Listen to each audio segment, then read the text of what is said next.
Welcome to the chaos sector. We return to the Matrix. Well, the objective was officially accomplished. Old Joe was officially kicked to the curb and replaced in the Democratic National Convention. He was the opening act, although he is currently the President of the United States. Seems quite disrespectful if you think about it. The Democrats are so disloyal. They basically dumped Old Joe because he lost the debate. Everyone knows this. And yet, Democrats are pretending it's something totally different. See, Old Joe claimed he was passing the torch. Well, he didn't want to, at least not in that manner. But Pelosi and Schumer are so superficial, they couldn't wait to get him out of the race, because he started aging at an accelerated rate ever since the Obama administration. Sure, aging is a concern, but why didn't they just make him step down entirely then? Oh, that would mean Harris would become the president.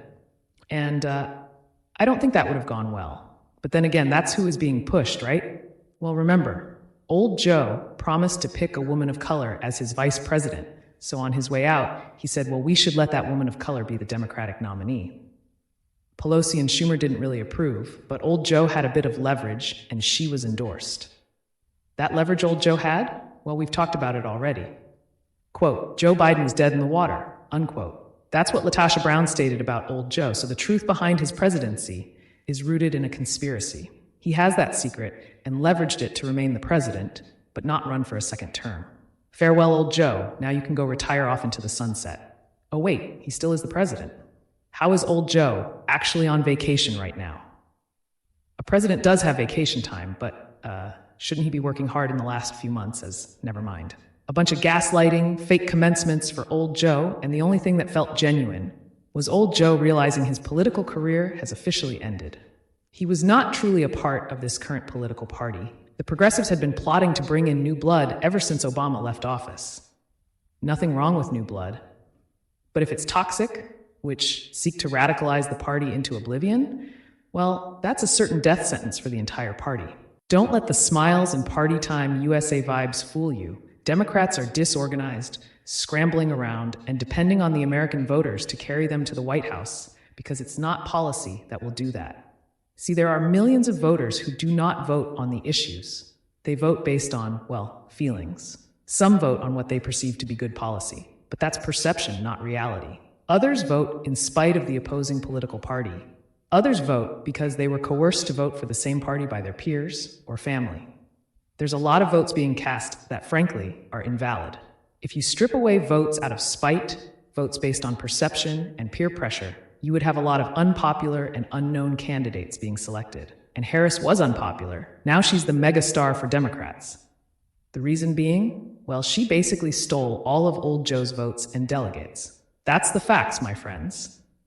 Harris would not be celebrated because if Old Joe hadn't stepped back, Harris wouldn't have been nominated. Someone like Newsom or Whitmer would have been in the running. But, Democrats backstab themselves all the time and then turn around and act as if nothing happened. Now let's break down polling from our perspective. First, we have the economy. There is no way that Harris is even close when it comes to economic policies. We have Trump at 80% and Harris at 20% with voters. We don't even have to dig into the number crunching. Trump's economic policies were beneficial for American citizens and corporations, and inflation was about 1.9%, which is very low, compared to Old Joe's inflation, which included Harris, which has been about 5.7%, which is very high. Simply put, Trump is a businessman. Harris isn't. He handles the checkbook much better. Second, we have the border. Now, if the economy was a clean sweep, the border is even worse for Harris. We have Trump at 90% and Harris at 10%. After all, she is currently the border czar. In over the last 3.5 years, it is estimated that about 20 million immigrants have come to the United States. And within that 20 million, we can guesstimate that at least 10 million of them are illegal immigrants. And some of that 10 million are illegal immigrants who are hard criminals. So it's not even a debate on that. Third, we have energy. Now this one is competitive at face value. We have Trump at 52% and Harris at 48%. Harris will more than likely carry on the green energy, climate change policies that in theory is comprehensive, but once again, it is linked to the economy. Trump also has proposed to invest in energy, but is not willing to spend trillions of dollars to do so. But overall, it favors Harris due to the messaging, so she has a tally. Fourth, we have foreign policy. We have Trump at 85% and Harris at 15%. Harris's decision to skip the congressional speech from Netanyahu was a very bad decision.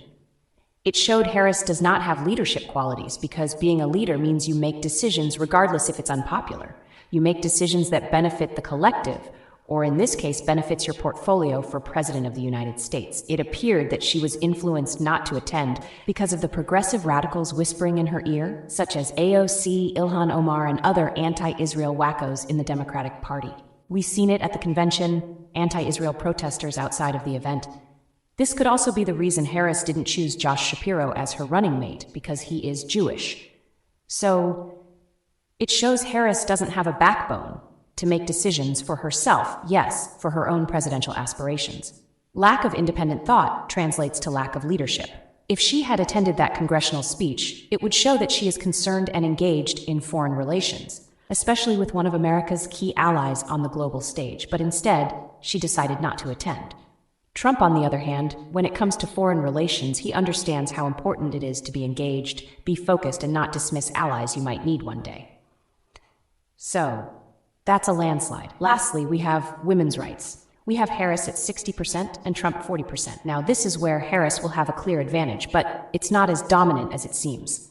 Trump is moderate on this issue, and even though many will project that Trump doesn't support women's rights, he would rather stay out of it. And the funny thing about this is those who support abortion claim that the federal government shouldn't dictate what women do with their bodies, and that's exactly what Trump is doing, staying out of that and letting the state deal with it.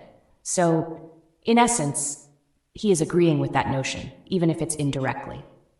And then you have to factor in the issue regarding transgenders participating in women's sports and activities. This is very important, my friends, because it rips at the core of women's rights. It rips away at the very essence of equality for women.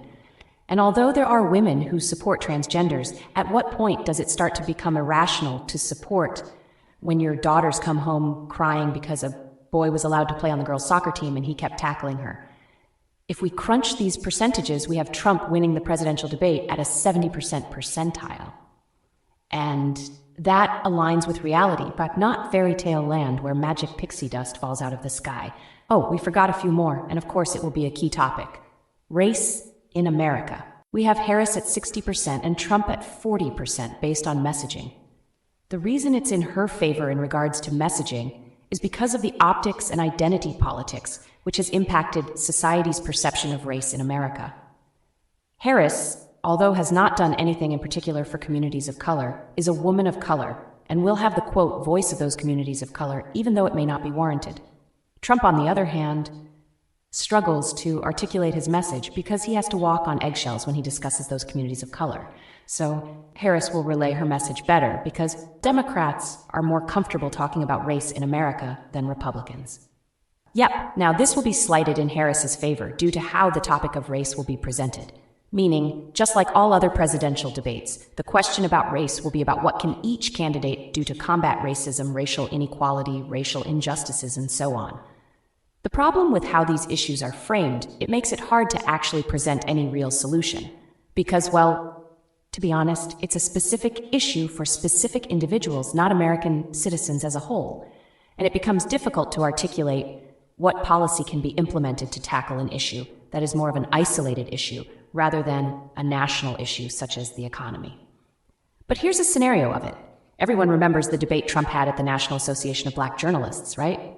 Well, in that debate or conversation, he was asked about police immunity in regards to police shootings. Now, although this question is being asked by Black journalists, which is centered around police shootings of Black people, how do you determine if those shootings are rooted in racism or even profiling?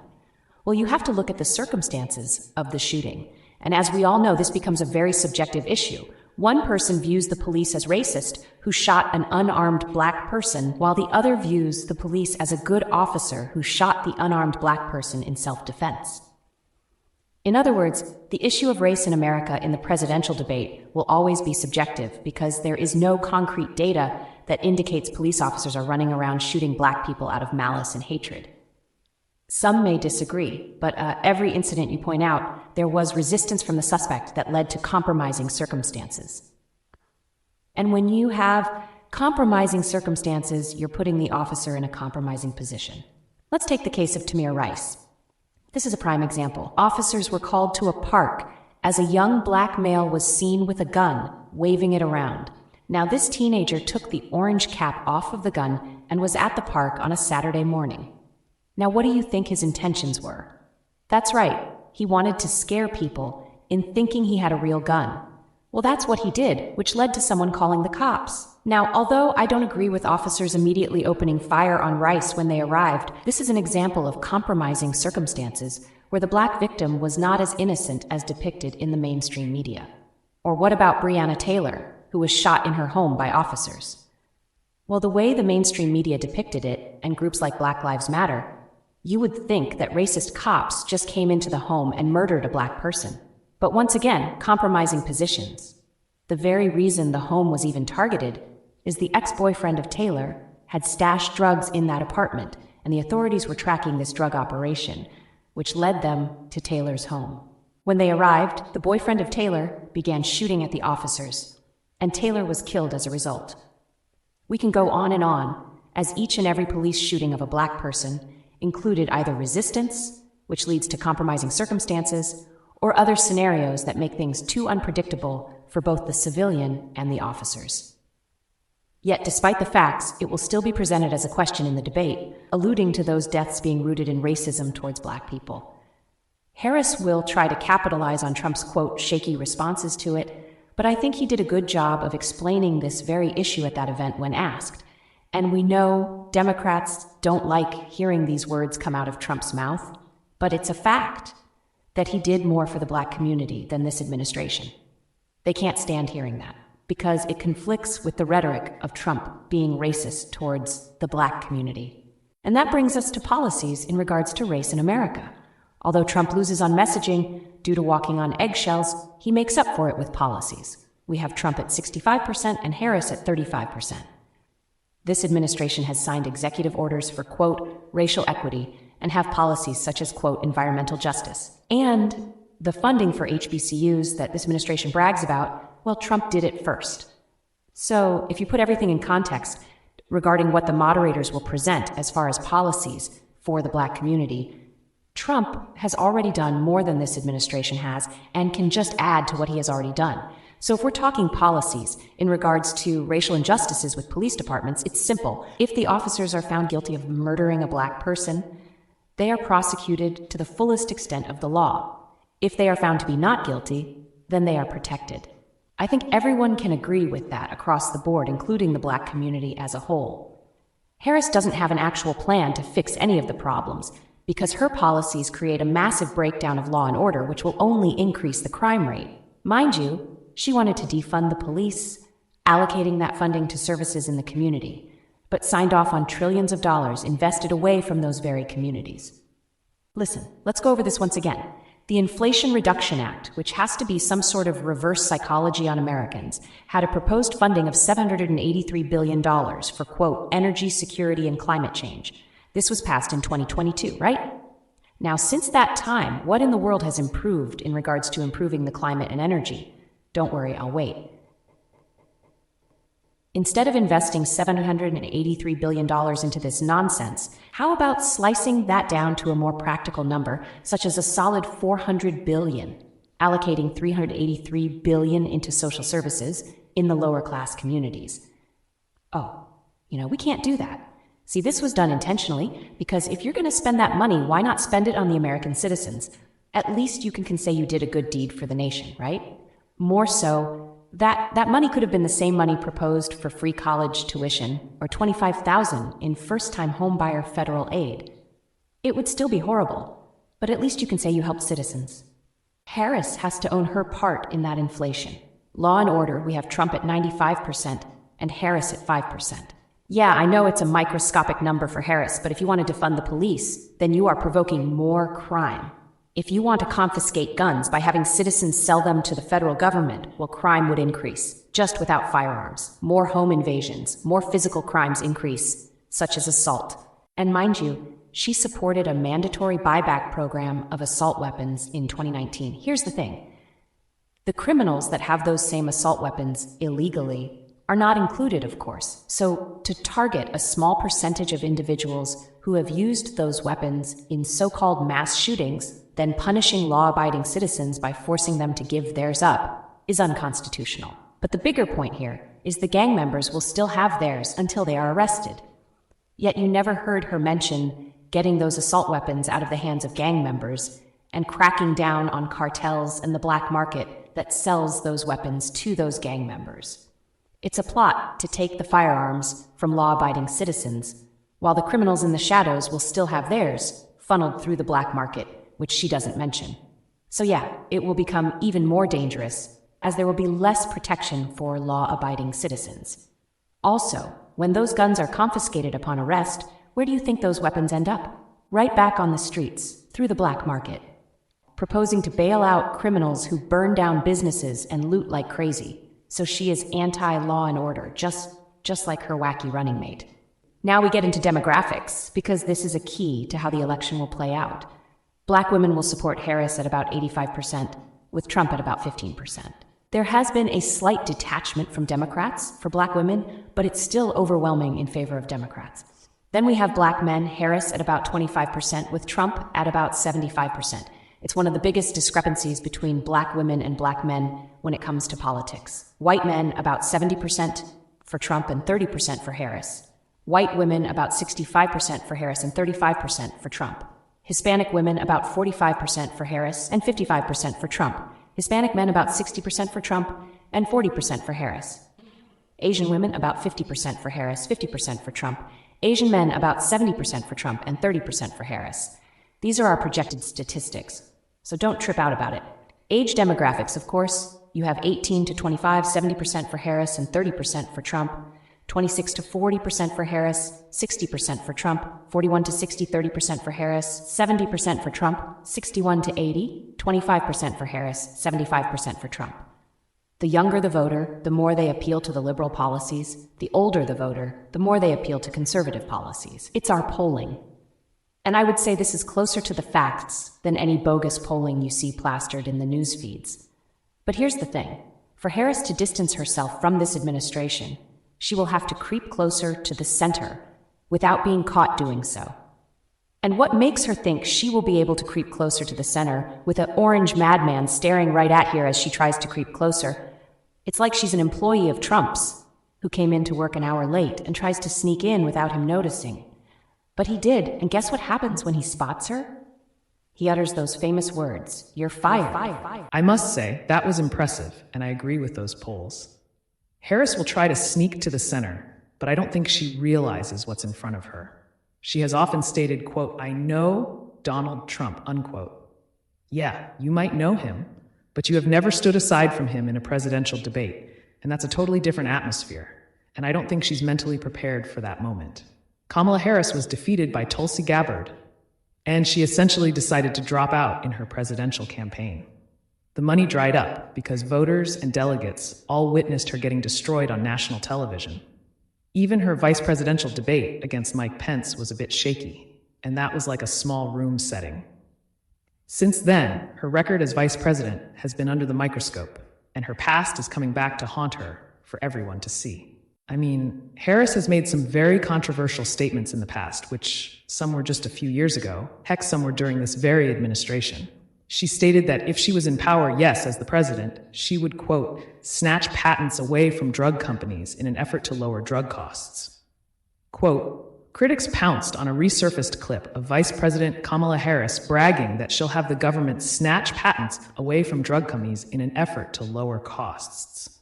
The 2019 video from C-SPAN from a campaign event in Iowa featured Harris arguing for the government setting a fair market. Companies that don't comply, she said, would be stripped of their patents if the drug company received federal funding. Quote, for any drug where they fail to play by our rules, and if that drug came about from federal funding for what's called R&D, research and development, I will snatch their patent so that we will take over. Yes, we can do that. The question is, do you have the will to do it? I have the will to do it, unquote. Now, although she referred to federal-funded drug companies who produce drugs through research and development, it's still a company in the free market. And see, that's the communist policies Harris and Walz would implement. This was in 2019. during her presidential run. Now, here's the problem. This is the same person to this day, with the same wacky communist policies, despite Democrats and the mainstream media trying to sprinkle magic pixie dust over it. This is why the democratic process was so imperative, because in a normal democratic process, Harris got no support, her polling numbers were in the dumpster, and was humiliated by Tulsi Gabbard, in which she didn't even deserve to be on that debate stage. Yet, this communist was selected as a vice president, and now that same communist who couldn't get a vote to save her life in 2019 is now the presidential candidate in 2024. Bernie Sanders was popular with the youth because he's outright insane. There's a rebellious factor they admired about him. Harris, on the other hand, does not have that same admiration with her insanity. It's a Hillary Clinton type of insanity, Gretchen Whitmer type of insanity. It does not resonate as admirable, like an old man who reminds you of grandpa sitting in his rocking chair, angry because he shit his pants and the grandchildren are teasing him about it. That's Bernie Sanders. Harris is trying to follow the path of being a socialist or communist. Yet she doesn't have the historical knowledge, she doesn't have the experience, she doesn't understand economics, so it comes off as incompetent communists who will foolishly pass laws and policies that would destroy the country in her first year of presidency. That's the major difference. You know, many people think that someone who knows what they're doing is dangerous, right? I agree, but someone who doesn't know what they're doing is far more dangerous. Why? Because they don't have the same foresight as the person who knows what they're doing. They listen to financial advisors who they think are the experts, while those experts see that they are literally financially incompetent, so they tell them anything. They don't have the ability to debate and challenge that financial advice, because their brains can't put everything together and follow the logic or lack thereof. So they assume it sounds logical, so why not just agree to sign something? It's happening again. Old Joe was a puppet, and Harris will definitely be a puppet. At least Old Joe had political competence. He is an example of knowing what he was doing. This is what happens when you reach for power that you're not capable of handling. Yes, Harris is not capable of handling the power of being the president because she can't even stand firm on her own. She's politically incompetent, she's economically incompetent, and she's globally incompetent. Listen, it would have been better to groom her in these years as vice president in case something like this happened. After all, that's what a vice president should always be prepared for, right? Old Joe basically was disabled. Everyone knew it. And Harris should have been preparing for this day, the moment she was sworn in as vice president. But of course, Democrats were so obsessed with Trump, they neglected this preparation. And this is the result, throwing Harris into the lion's den with packs of meat strapped to her back.